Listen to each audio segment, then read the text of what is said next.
They laughed before Daniel Whitaker even touched the chalk.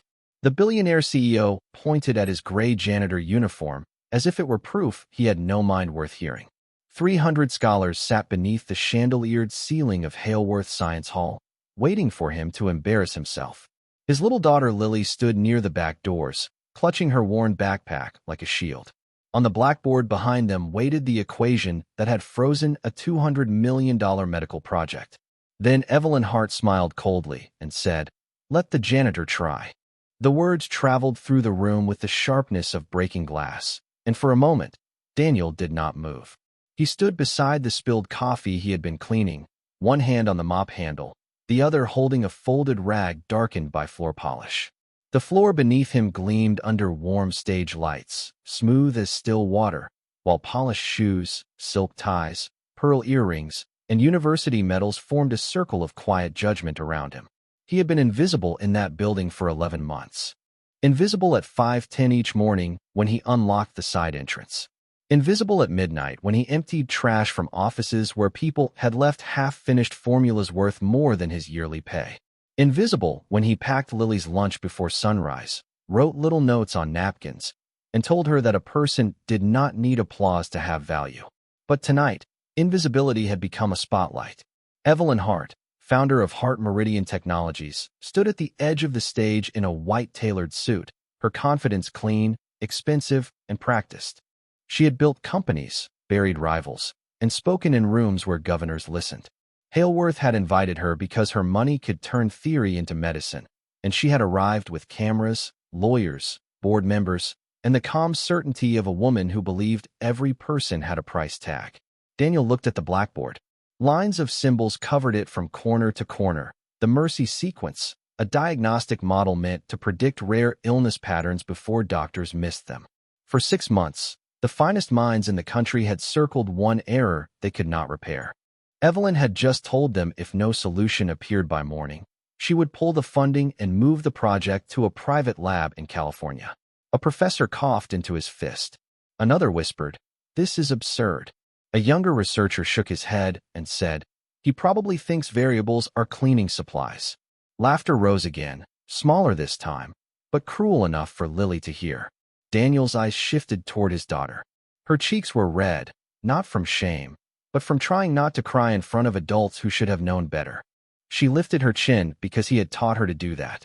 "Truth does not need permission, Daddy." He heard her voice in his memory before she even spoke. Daniel set the mop carefully against the brass rail. He wiped his hands once, not because they were dirty, but because dignity sometimes begins with a small, steady gesture. Evelyn tilted her head. "Well, Mr. Whitaker, we're waiting." Daniel stepped toward the stage, his work boots making soft sounds across the polished floor. No one clapped. No one welcomed him. Even the photographers lowered their cameras, unsure whether this was comedy or disaster.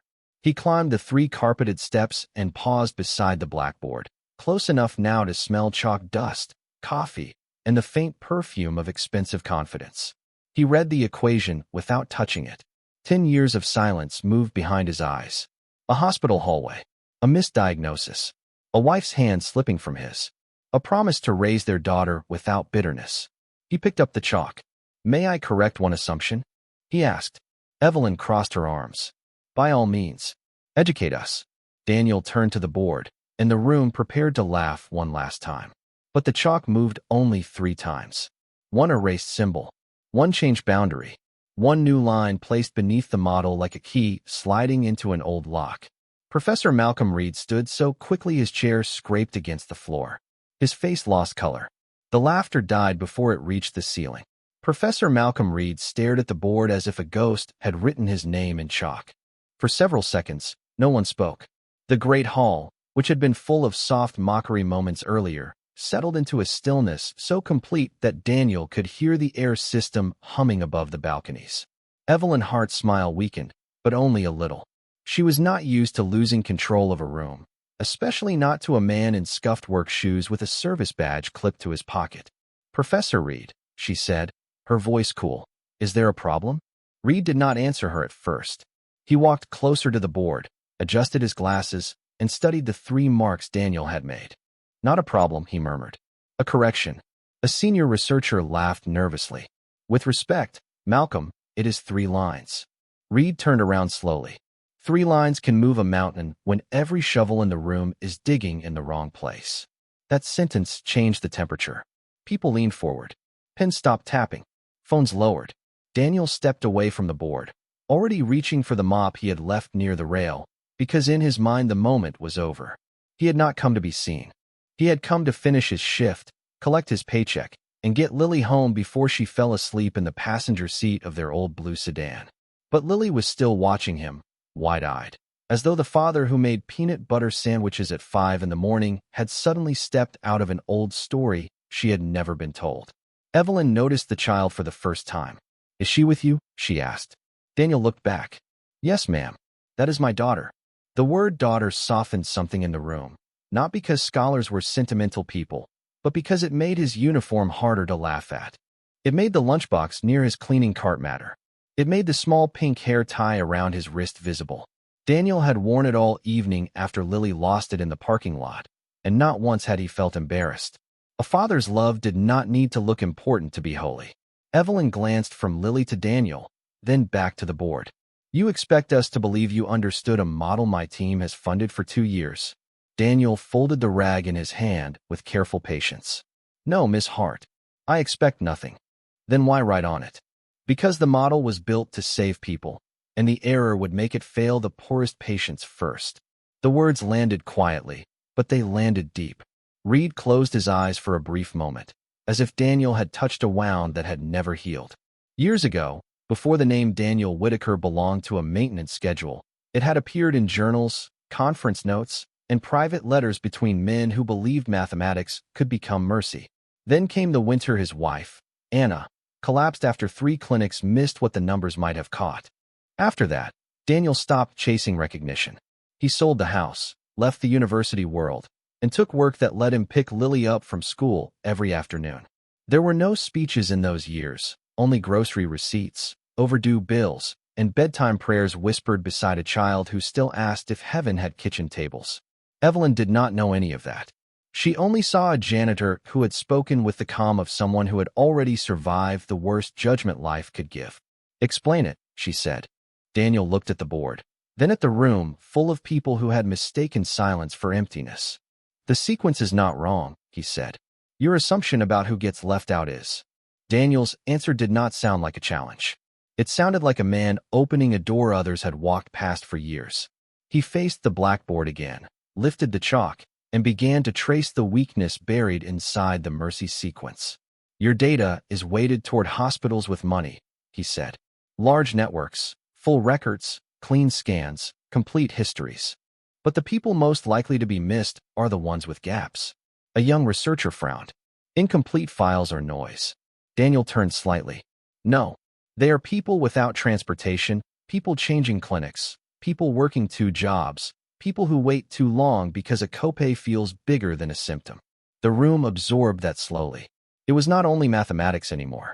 It was rent, gas, childcare, tired mothers under fluorescent clinic lights, elderly men sitting alone in waiting rooms with folded insurance cards.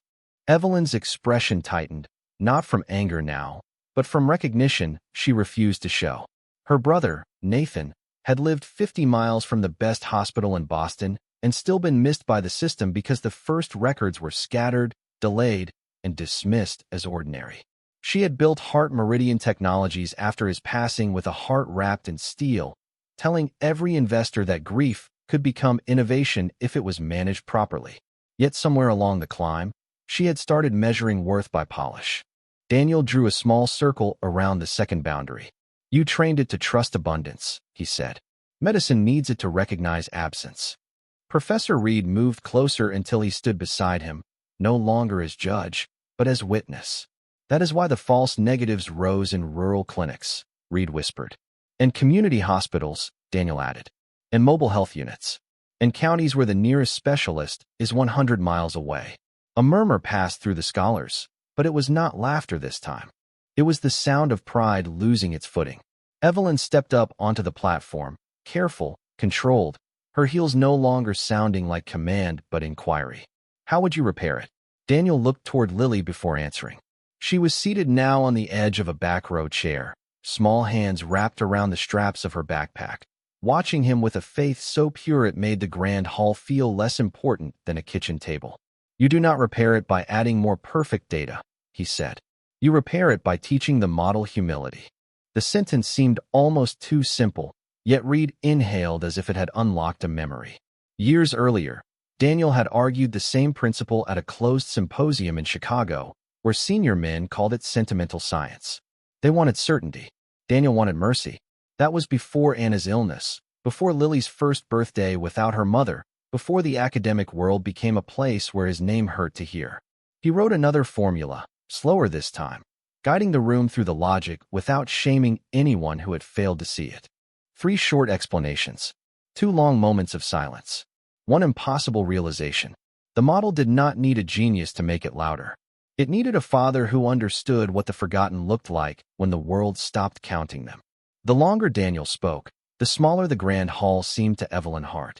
The marble columns, the donor plaques, the crystal fixtures, the polished nameplates on the front row, all of it began to feel less like achievement and more like distance. She had spent years building rooms where no one could look down on her, only to discover she had done exactly that to someone else. "Run the adjustment," she said to her chief engineer, a thin man named Carter Bell who had been standing near the projection table with a tablet hugged against his chest. Carter hesitated. "Right now?" Evelyn looked at him without blinking. "Right now." The hesitation spread through the technical team like cold water through fabric. Laptops opened. Cables shifted.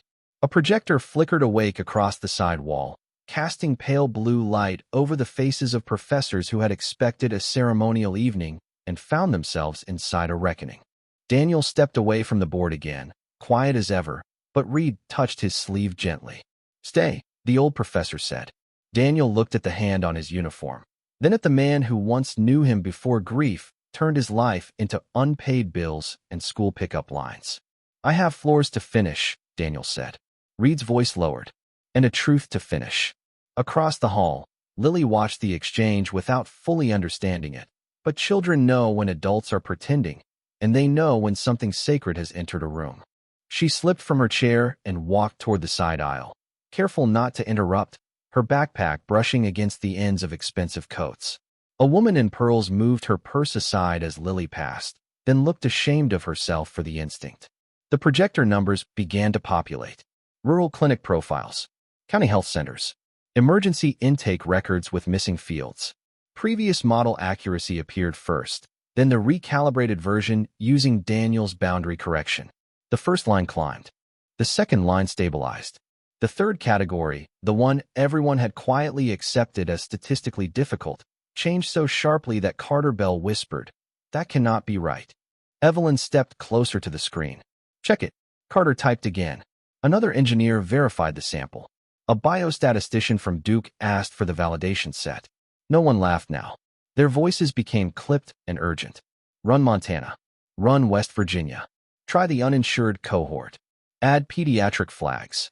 Each command came faster than the one before it, and each result returned with the same impossible mercy. The model was seeing people it had failed to see before.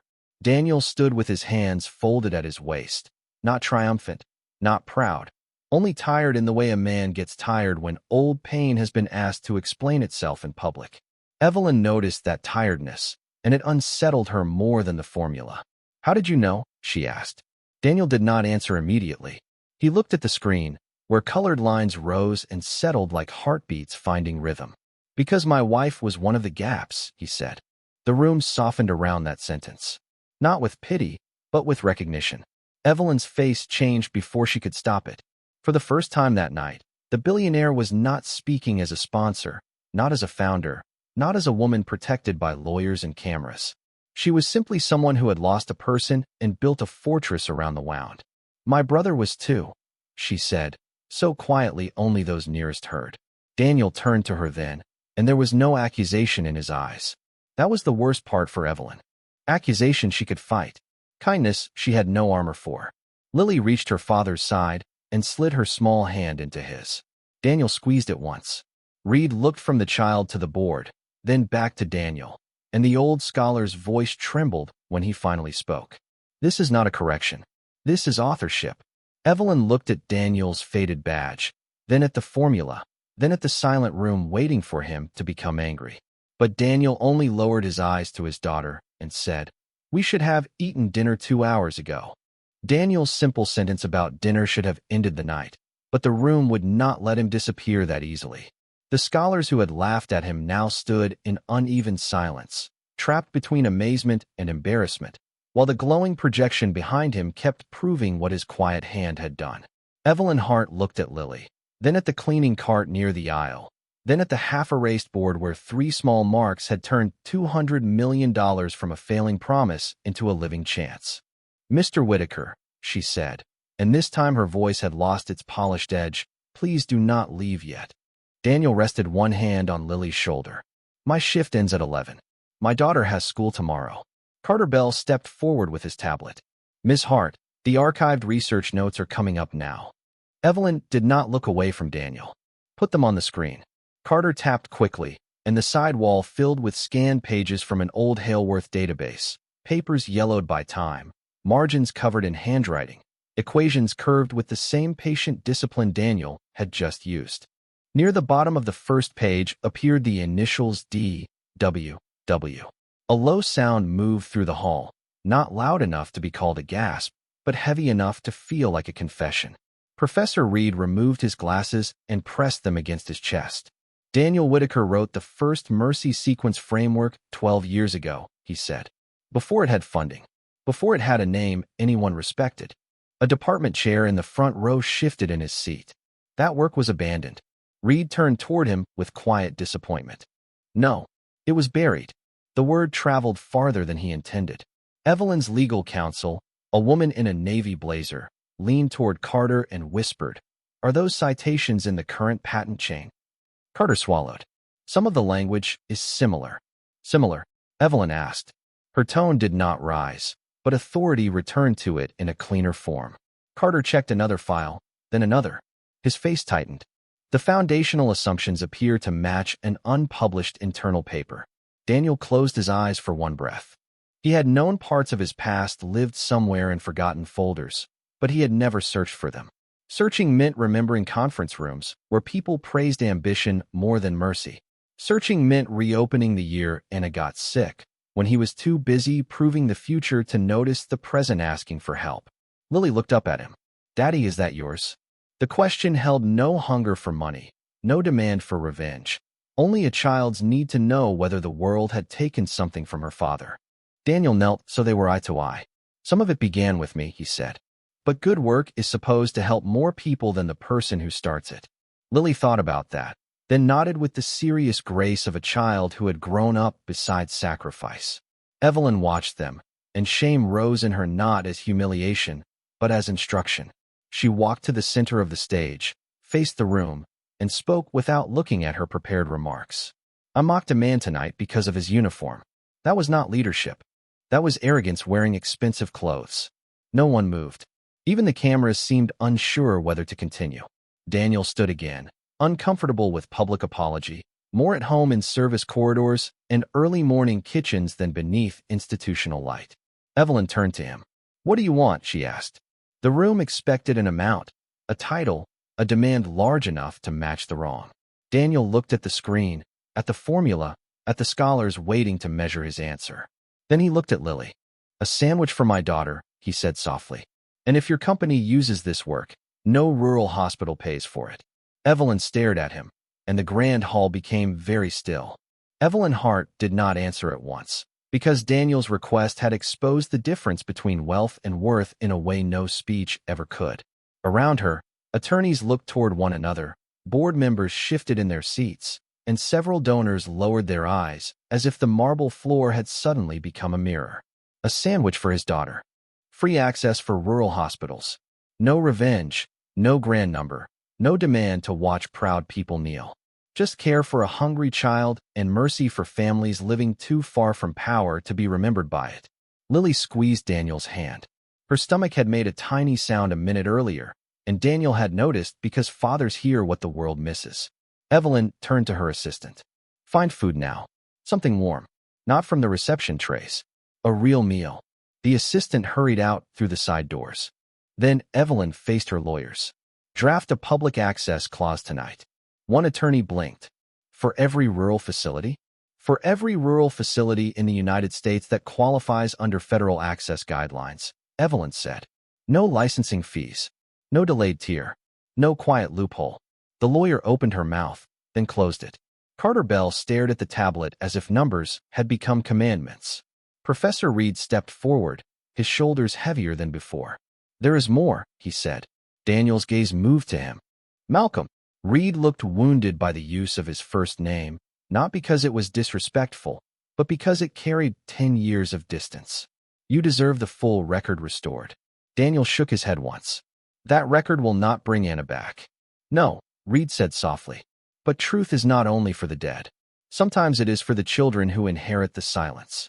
Lily looked between the two men, and the sentence settled over her like a coat placed gently across cold shoulders.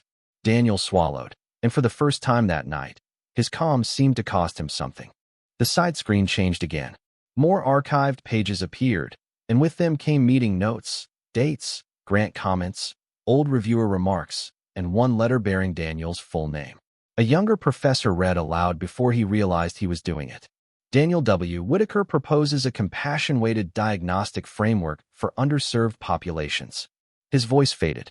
No one mocked the language now. The phrase that once sounded too human for science had become the missing bridge beneath their entire project. Evelyn stepped closer to Daniel, but not too close. Respect had finally taught her distance. Dr. Whitaker, she said, careful with every syllable. Heart Meridian Technologies will not proceed without your name, your consent, and your conditions. Daniel glanced down at his uniform badge, where the plastic surface had been scratched by months of keys, carts, and chemical bottles. I stopped using that title a long time ago. The title did not stop belonging to you, Reed said.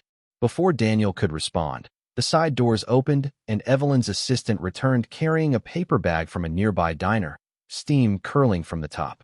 Lily's face lit with the kind of relief adults often overlook because it is small. Daniel took the bag, thanked the assistant by name after reading her badge, and handed Lily a wrapped grilled cheese sandwich with tomato soup in a paper cup. That simple courtesy changed the assistant's face. She had worked for Billionaires for 6 years and rarely heard her own name spoken with such care. Lily took one bite, then looked up at Evelyn. Thank you. Evelyn pressed her lips together, fighting an emotion she could not command. You are welcome. The hall remained quiet while the child ate. Not awkward quiet. Not empty quiet. A different kind. A room full of educated people learning that grace can arrive wearing a janitor's uniform, carrying a mop, and asking only that the forgotten be seen. The grilled cheese sandwich did what no credential in the room had managed to do. It made everyone remember the size of an ordinary life. Lily ate carefully, holding the warm paper in both hands, while Daniel stood beside her with the quiet attentiveness of a father who had spent years turning small comforts into miracles. Evelyn watched him not as a problem to manage, but as a truth she had been too proud to recognize. Then one of her board members, a silver-haired investor named Preston Vale, rose from the second row.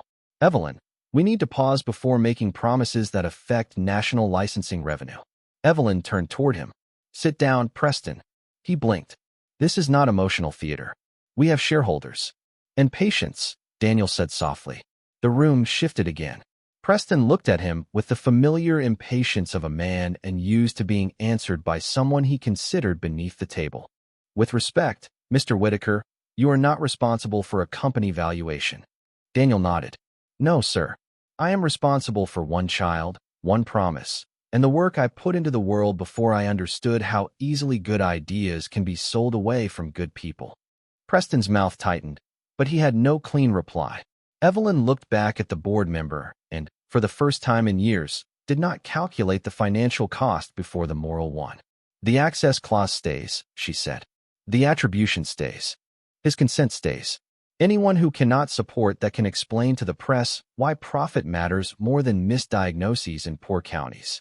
Preston lowered himself into his seat, not defeated loudly, but reduced by decency.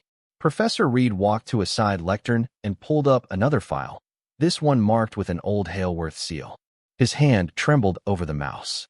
Daniel, I should have shown this years ago. Daniel looked at the screen, and his face became still in a way Lily recognized. It was the look he wore when an old photograph fell from a drawer, or when Anna's favorite song played unexpectedly in a grocery store. The file opened to a letter of recommendation dated 12 years earlier, written by Reed himself, nominating Daniel for a National Science Fellowship. Beneath it was a second note, short and unsigned, advising the committee that Daniel's compassion-weighted model lacked commercial discipline. A murmur rose. Reed's voice broke as he read the final line. Promising, but too sentimental for serious deployment. Evelyn closed her eyes. That phrase had lived inside her world for years under different names. Too soft, too idealistic, too human, too slow for market timing. Daniel had not been rejected because he was wrong. He had been rejected because he cared about people who did not make powerful rooms feel powerful. Lily looked up at her father. Did they take it from you? Daniel breathed in slowly. 3 questions pressed against him. Did it hurt? Did he hate them? Did goodness still matter when the world rewarded the loudest hands? He brushed a crumb from Lily's sleeve. They misunderstood it, he said, and I walked away before I learned how to defend it with grace. Reed turned from the lectern, tears shining but not falling. No, Daniel. Some of us failed to defend you. That confession did not echo. It settled. Daniel did not move toward Reed, but he did not turn away either. Forgiveness, when it is real, does not rush into the room waving flags. Sometimes it only loosens one locked door inside the chest. Evelyn stepped to the microphone at the center of the stage. Her prepared speech still waited on the glass podium, full of polished lines about innovation, disruption, and legacy. She placed the pages face down. Tonight, the smartest person in this hall was the one we treated as invisible, she said. And the most important lesson was not hidden in the equation. It was hidden in his restraint. Daniel lowered his eyes, uncomfortable beneath praise, but Lily leaned against him with a small smile. Around them, scholars began to stand one by one, not in applause yet, but in respect. Preston Vale remained seated for a moment longer, then slowly rose too. The room did not erupt. It awakened. The standing did not become applause at first. It became something quieter, something heavier, a collective recognition that dignity had entered by the service door and waited patiently while pride took the stage. Daniel did not know what to do with so many eyes turned toward him, so he did what he always did when life became too large to hold. He checked on Lily. You full? He asked. She nodded, a little tomato soup at the corner of her mouth. He wiped it gently with a napkin, and that small fatherly motion humbled the room more than any equation on the wall. Evelyn stepped away from the microphone and approached him with both hands visible. No cameras invited, no dramatic posture. Daniel, she said, choosing the name he had asked the world to use. I owe you more than an apology. He looked at her with calm weariness. An apology is enough when it changes what happens next. She nodded once, accepting the weight of that sentence. Behind her, Carter Bell and the legal team were already drafting the access clause, their screens glowing across the front row like lanterns in a storm. Professor Reed opened a live document on the projector, and at the top, where the project title had stood alone under Haleworth and Heart Meridian branding, he inserted a new line, Original Framework by Daniel W. Whitaker. The moment his name appeared, Lily stopped chewing. She stared at the letters as if they were fireworks over a summer fairground. Daddy, she whispered, that is you. Daniel looked at the screen, and for the first time all evening, his composure nearly broke. Not because of fame, not because of money, because his daughter had seen his name placed back where silence had stolen it. Evelyn turned to the audience. Every contract connected to this model will be reviewed. Every publication will be corrected. Every hospital access term will be public by morning. Preston Vale shifted again, but this time he did not stand. Something in the room had moved beyond him. A woman from the public health faculty rose with tears in her eyes and said, My county clinic lost 3 patients last year after delayed referrals. If this works there, it matters more than every award in this building. Another scholar stood. My research group will volunteer validation hours. A third added, Mine too. Voices followed, not loud, not chaotic, but steady. Rural health experts, data scientists, medical residents, graduate students who had come for a reception and found a reason to believe their work could still serve mercy.